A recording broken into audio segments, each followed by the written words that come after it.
Scam 1992 पे आता हूँ, जिसकी इतनी चर्चा हो चुकी है कि अब उसके बारे में मैं और दो लाइनें कहने के लिए इससे मेरी ज़िंदगी बदल दी उसने, बस इतना कह दूँ बस। तो एक तो ये कि उसके लिए आपको तमाम तरह से हर तरह के जो मिलने चाहिए थे, जो रिकग्निशन मिलना चाहिए था, जो तारीफ़ है, जो रिव्यू, सब कुछ मिला। हर्षद मेहता के उसमें लाइफ में ऐसा, मतलब एक तो ये है कि उस कहानी में, हर्षद मेहता की कहानी में बस एक ये था कि भाई एक करप्शन था, या जो भी कहिए, एक आदमी था नीचे से उठ के आया था। उसकी कहानी में इंटरेस्ट कैसे आपका अचानक से लगा कि हर्षद मेहता की कहानी लोगों को दिखानी चाहिए? मैंने 2005 में ये किताब पढ़ी थी, सुचेता दलाल। 2005 या 2006 में मैंने किताब पढ़ी थी सुचेता दलाल की। जी जी। और मैंने एक्चुअली 2008 के बाद, जब वुडस्टॉक विला के बाद ना, मैंने एक दो बार किसी को पिच भी की थी कि भाई इस पे फिल्म बननी चाहिए। तो उस वक्त कोई, एक तो ये डायरेक्टर मतलब हारा हुआ डायरेक्टर है उसके साथ मतलब कहानी भी ऐसी, हर्षद मेहता की एक मतलब हारे हुए की, हाँ हारे हुए भी हारे हुए की, वो भी हारा हुआ आदमी, मतलब ये क्या कहानियाँ लेकर आ रहा है। तो लोगों ने और बोला स्टॉक मार्केट क्या मतलब सिनेमैटिक नहीं है, ये सब लोगों का कहना था। कि मुझे पूछते थे लोग, बोलते हैं जो वॉल स्ट्रीट जैसी बनाओगे, मतलब शायद बनाऊंगा, पता नहीं। अब वॉल स्ट्रीट एक गलत रेफरेंस है इसके लिए, तो मैं बोला देखेंगे। तो बन नहीं पाई।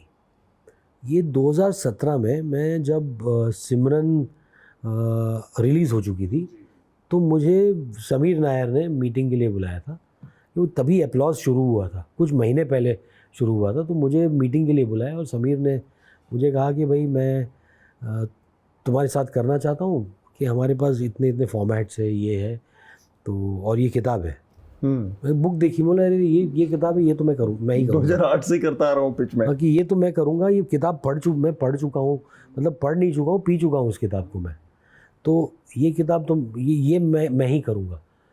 मुझे उसमें मतलब अगेन जो एक होता है ना, कि जो जैसे शाहिद आज़मी की कहानी थी, कि एक फैमिली ड्रामा, एक कल्चरल जो एक इंसाइट है, वो मुझे हर्षद की कहानी में भी दिखा।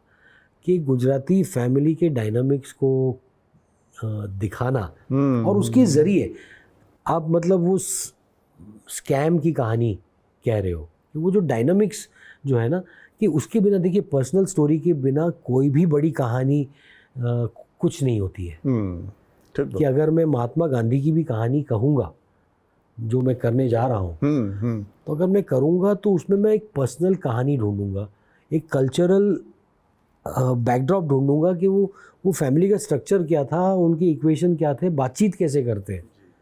तो वो मैंने अपना मतलब जो एक गुजराती परिवार में बड़ा होने का जो पूरा एक्सपीरियंस था, जो ऑब्जर्वेशन था, कि मेरे आसपास के जितने परिवार हैं, गुजराती फैमिलीज़ जो मैं जानता हूँ, उन सारे ऑब्जर्वेशंस को मतलब इस्तेमाल किया। हाँ, उसको प्रेजेंट करने में मैंने इस्तेमाल किया।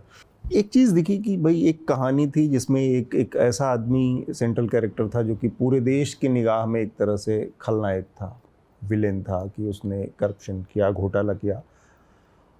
फिल्म शुरू उस नोट से होती है, लेकिन ख़त्म होते होते हर्षद मेहता लोगों की नज़र में, मेरा अपना व्यक्तिगत अनुभव ये रहा कि सहानुभूति का पात्र बन जाता है। वो ऐसे कैरेक्टर के तौर पर उसका अंत होता है पूरे सीरीज़ का, कि जहाँ पर ऐसा लगता है कि actually he was a kind of victim, system का, अपैथी का, अनदेखे पर, बहुत सारी चीज़ों ने मिलके। तो जो विलेनी के साथ होता है, कि विलेन के साथ कि आपकी साथ उसकी तलखी जुड़ी रहती है, अंत में आपको लगता है कि उसके साथ जस्टिस हुआ। हर्षद मेहता की कहानी जाते जाते लगता है कि वो चीज़ नहीं बची, बल्कि लोगों को सहानुभूति दे गया। वो ऐसा कुछ बहुत सोच समझ के बना था, या कहानी में कुछ कहानी ने वैसा रुख लिया उसमें। मतलब एक तरीके से क्या हुआ था कि हर्षद मेहता और प्रतीक गांधी के परफॉर्मेंस में अंतर बहुत कम बचा। कि मतलब आज सबके लिए हर्षद मेहता ना प्रतीक गांधी हो गया है। फ्री में इतना ही मिलेगा। अगर पूरा इंटरव्यू देखना है बिना काटे पीटे, तो सब्सक्राइब करें न्यूज़ लॉन्ड्री को। क्यों? क्योंकि हमारा स्लोगन है, मेरे खर्च पे आज़ाद है खबरें, यानी आपके खर्च पे आज़ाद है खबरें। हम ऐड या विज्ञापन नहीं लेते। हमारी सारी पत्रकारिता, सारा जर्नलिज्म आपके खर्च पर इंडिपेंडेंट है।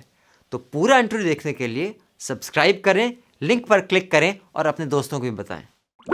है।